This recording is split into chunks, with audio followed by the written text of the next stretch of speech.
Welcome to today's courtroom showdown where justice is about to take a dramatic turn. Our defendant, a 20-year-old probationer, has been given chance after chance. But will he finally take accountability, or will the judge have to lay down the law? We've got contradictions, heated exchanges, and an unexpected ruling that will leave you questioning. How much leniency is too much? Stay tuned as we break down the legal nuances and the raw emotion in this high-stakes case. Hello, how are you doing today? And you Oh, I'm doing great. Why do you think you're here? for compliance hearing for criminal positive. All right. And what else? That should be it. Well, let me just tell you the report I'm receiving on you.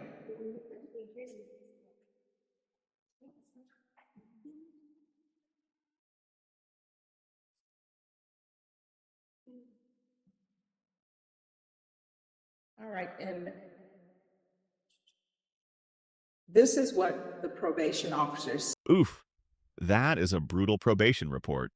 Missed check-ins, failed drug tests, no proof of employment. It's a laundry list of violations. And here's the thing. Probation isn't a free pass. It's a test of responsibility. What do you think? Should repeat offenders like this get even more chances, or is the judge right to crack down hard? Let us know in the comments. Saying to me about you. And how old are you? 20. All right, you're 20. Since obtaining the probationer's case, when they say probationer, they're talking about you. He has shown zero to very minimal effort regarding his probation. The probationer has had issues reporting on time, reporting for field visits, testing positive for cocaine and meth, and enrolling or providing proof of employment for any remaining court order. Wow, doing nothing, zero, nada.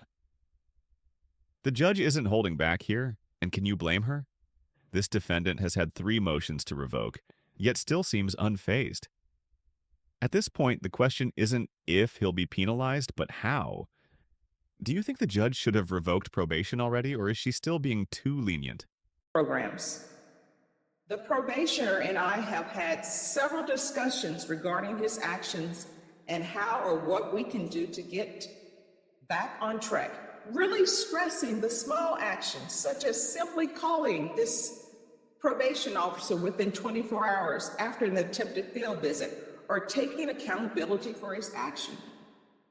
The probationer appears to continue to struggle to grasp the severity of his circumstances.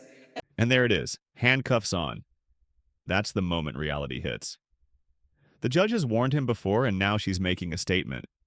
But will this wake-up call actually change anything? This moment is a classic example of tough love in action. Would you have seen this coming if you were in his shoes? And what he can do to grow and move forward with his life, and the lessons he can learn on his probation path.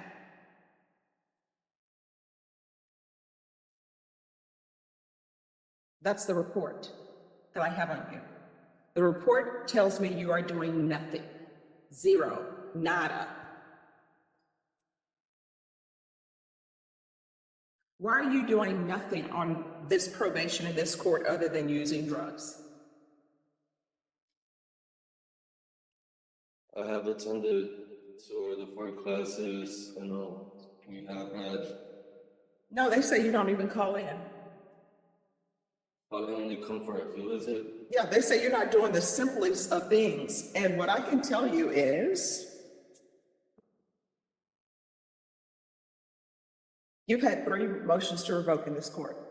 So, and I know that each time you came before me, I've told you that you're looking at up to 10 years in the prison. Deputy Laura, could you do me a favor? Could you place the handcuffs on him, please? Each time you come before me, I know I've told you you're looking at doing 10 years in prison.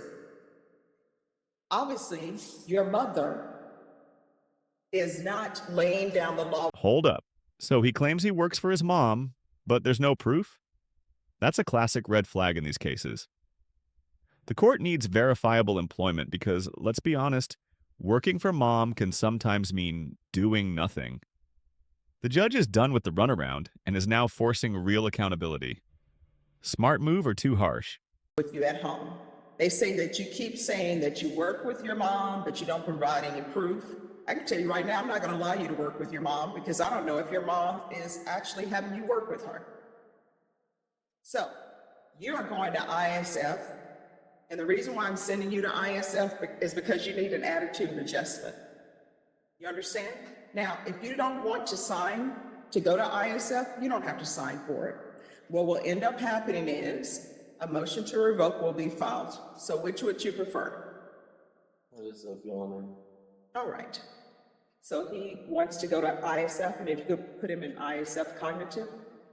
Your Honor, so the recommendation was for local ISF. Okay. He did complete the state ISF. Okay. Are you? Well, if the recommendation is local, we can go with the local. Okay. Has he been drug tested? He's on a drug patch, Your Honor. All right. All right, so you're going to go to local ISF. This is the last time we're going to have this conversation with you following rules. Obviously, your mom is not laying down the law with you. So you are not going to be allowed to work with your mom. You're going to have to get a job with a different employer, because if you get a job with a different employer, that employer, if you don't report, they're not going to pay you. They're not going to call the court and say, oh yeah, he reported for work if you did not. Do you understand? Yes, Your Honor. All right, do you want to go to prison? No, Your Honor. All right, if you want to go to prison, I will get an attorney appointed to you, and you can go to prison, and I'll send you to prison. How old are you? 20 years old. All right, you're 20. You're going to have to start doing better. Do you have children? No. That's a good thing. Probation, this is serious, and I hope I'm getting your attention, because we're not going to have a conversation again where you're not doing anything. You understand? Yes, Your Honor. Now, is there anything else you need to be successful in this probation? No, there shouldn't be. All right? Do not come back here again where you are not doing anything. You understand? Yes, Your Honor. I keep an open mind on everything, but we are not going to have any more compliance hearings with you. If I get a report and it appears that everything is in order, a motion to revoke is going to be filed. When a motion to revoke is filed, what ends up happening is a warrant is issued for your arrest, and you will be picked up wherever you may be. You could be at the grocery store in the middle of checking out or have already checked out. Now on to case number 2, and things don't get any less dramatic. We've got fraudulent use of identifying information, a possible CPS case, and a mother with a complicated past. This is where legal intricacies meet real-life consequences. Do you think past mistakes should factor into sentencing decisions, or should the law focus only on the crime at hand? You know what's going to happen? Those groceries are going to be put to the side, and they're going to take you to jail. If you are at home, they're going to pick you up and take you to jail. If you're in the middle of watching a movie and you're at the part where they're about to solve everything, guess what? If they pick you up during that time, you're going to miss what happens. Do you understand? Yes, Your Honor. In this court, probation is serious. In this court, communication is key. And probation officers know that I like for them to communicate with people. And that's why they put in here that they've had several discussions with you regarding your actions. Do you understand? Yes, Your Honor. All right, good luck to you. 3 CR 1042, State of Texas versus Celine Renee Briard. Can I have parties announced for the record for the state? Equal to the state, Your Honor. Defense? Robert Downer for the defendant. Are you Celine Briard? Yes, ma'am. How do you pronounce your last name? Briard. Briard? Oh, I was doing great. Counsel, I'm showing you the discovery acknowledgement. Have you received all the discovery in this case, and did you review it with your clients? Yes, Your Honor. Court will find that the state is in compliance with discovery. Ms. Briard, I'm showing you what's entitled application for probation. Did you review that with your attorney? Did you understand it, and did you sign it? Yes, ma'am. Showing you what's entitled true bill of indictment. Did you review that with your attorney? Did you understand it? Counsel, do you waive the reading of the indictment? We do, Your Honor. State, are you proceeding on the indictment as presented? We are, Your Honor, but we're waiving count 2. Any objection? No objection, Judge. Ms. Briard, I'm showing you what's entitled Court Admonishments. Did you review that with your attorney? Did you understand it, and did you sign it in all the appropriate places? In count one, you're charged with the offense of fraudulent use or possession of identifying information, 5 items or more. That's state jail felony. Range of punishment is anywhere from 180 days in the state jail facility and up to a $10,000 fine. Did you understand? Yes, sir. And if it's one in attachments, the court will find there's sufficient evidence to find you guilty. The court will find you guilty. Are you proceeding with sentencing? We ask that you would, Judge. Anything you wish to say on behalf of your client? That you follow the plea bargain agreement, allow her to be released today. She can report for any time of things that are necessary for completion of probation. All right. So how many children do you have? All right, excuse me. In this area, you all are blocking probation. She cannot hear, she cannot see. I have 3 children. I'm expecting. All right. How old are your 3 other children? They're 2, 3, and 5 months. And where are they? They're with their grandmother. So how long have they been with their grandmother? A couple of months, Judge. Why? I just had some things going on. I thought it was best for the, my mother-in-law has custody of my kids right now. Why does she have custody? Because I had I'm sorry, you're gonna have to speak I up. had a CPS case going because my son got out of the apartment when everybody was sleeping early in the morning, and so Is this the 5-month-old? no, they're 2, 3-year-old. Okay. So you have a CPS case? Yes, ma'am. It's currently about to be closed. Oh, it's about to be closed? Yes, ma'am. So that means if it's about to be closed, that means, and your attorney does CPS work. Okay, the judge is making a big statement here. Home health care is a sensitive industry, and she's calling out the lack of background checks.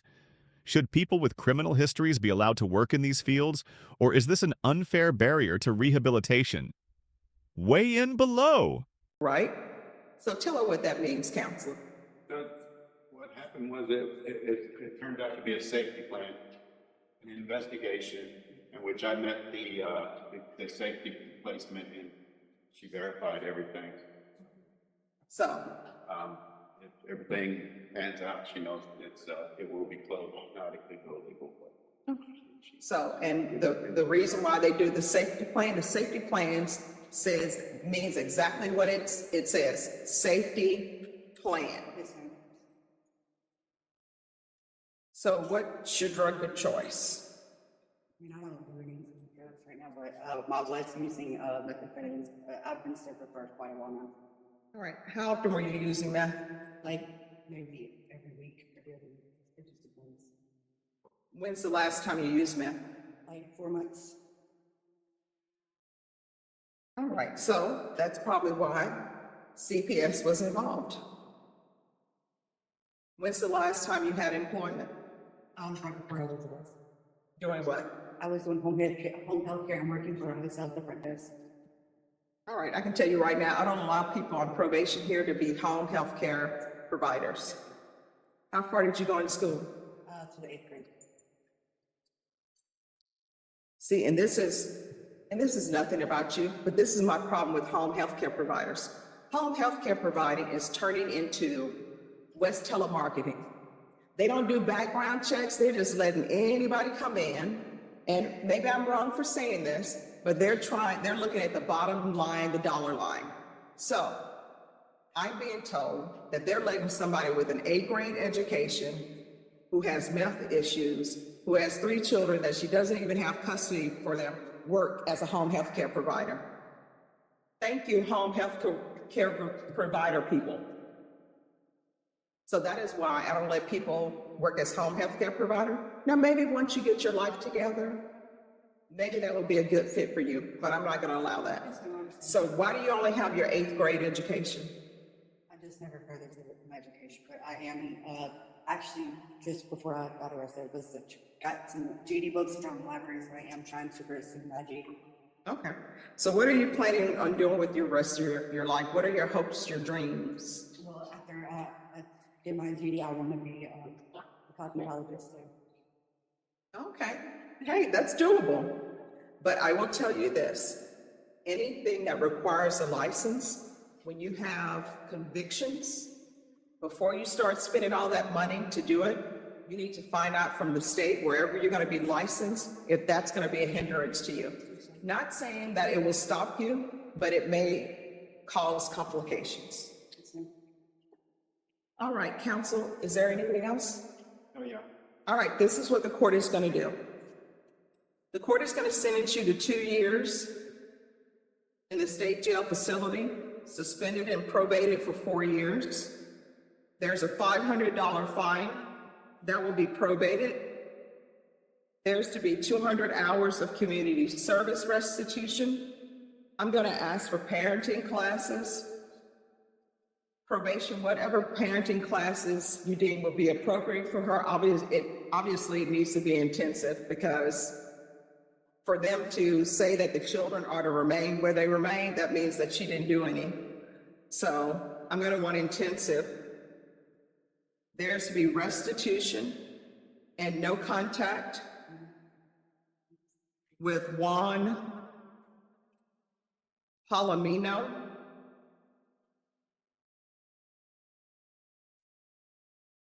There's to be no unsupervised contact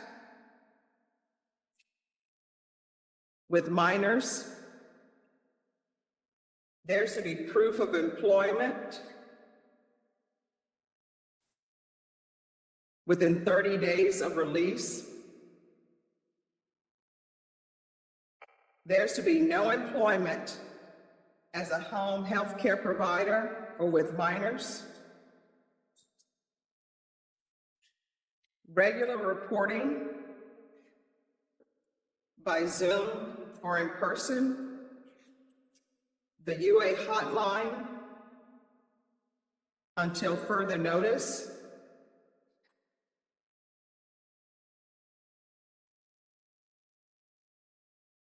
Field visits, 1 time per month until further notice. TAP evaluation in custody. Follow all TAP recommendations. If TAP is recommending outpatient treatment, then I'm going to want intensive outpatient treatment.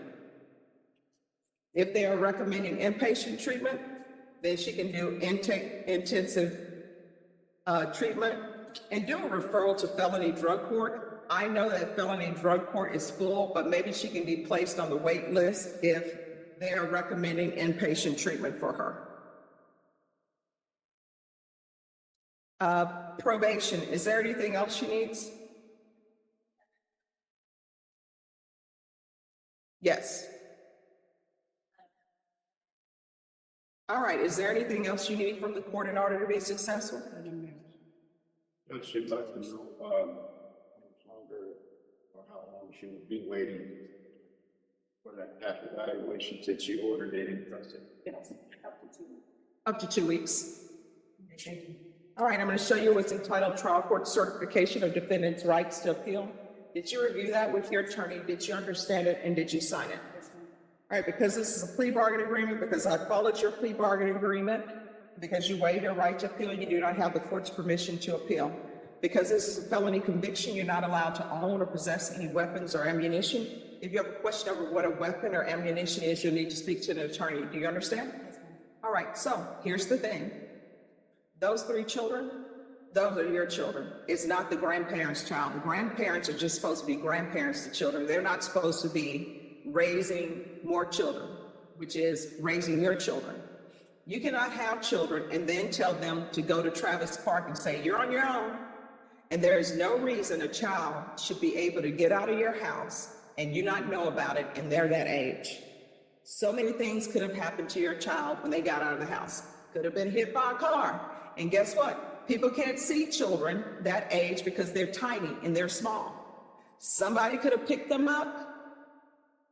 And guess what? There's a reason we have indecency with a child cases in this court. Anything could have happened to your child. And when you're using drugs and you're pregnant, whatever you're using, your child is using too. So if you don't think a baby should be smoking a cigarette, you shouldn't be smoking a cigarette, because guess what? When you're carrying a child and you're smoking a cigarette, your baby's smoking a cigarette. If you don't think a child should be doing alcohol, when you're drinking alcohol, your baby's drinking alcohol. You're gonna have to start making better choices. You understand? Yes, ma'am. Good luck to you. Thank you. And that's a wrap on today's courtroom drama. The judge laid down some serious rulings.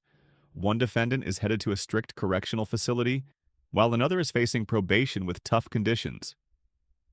This case raises a ton of questions about fairness, rehabilitation, and accountability. What's your verdict? Was justice served, or did someone get off too easy? Drop your thoughts in the comments. And if you love deep dives into real legal battles, don't forget to like, share, and subscribe for more gripping courtroom breakdowns. See you next time.